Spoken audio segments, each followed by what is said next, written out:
when it comes to matters like the cricket saga that took place recently, Sri Lanka wanted a corruption-free country. Then they wanted a systemic change as far as the governance structure in Sri Lanka is concerned. When you looked at all this, I'm not trying to hold a candle to Roshan Ranasinghe. Whether he's corrupt or not is a different matter, and that has to be discussed on a different platform. However, what happened subsequently, a minister who speaks against corruption is removed subsequently by the head of state as the head of the cabinet.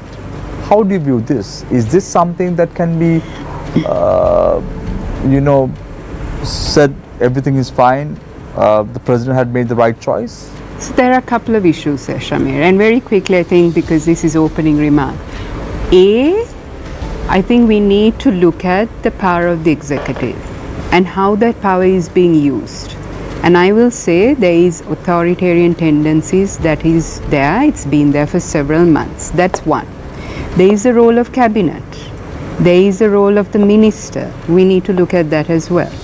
There is the whole issue of corruption and governance. There is a governance crisis. There's now a government report worked with the IMF which talks about corruption vulnerabilities. There's a governance diagnostic by the government, but also civil society. 6 civil society groups, including CPA, we also did our own governance diagnostic. Corruption vulnerabilities is very much there. We have not addressed those issues.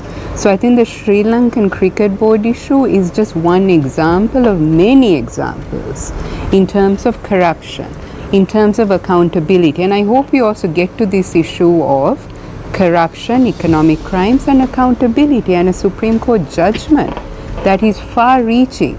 And I hope we can talk about it. So there is some change, but you can't have fundamental changes happening in this landscape overnight. Right. This is going to be a long road ahead.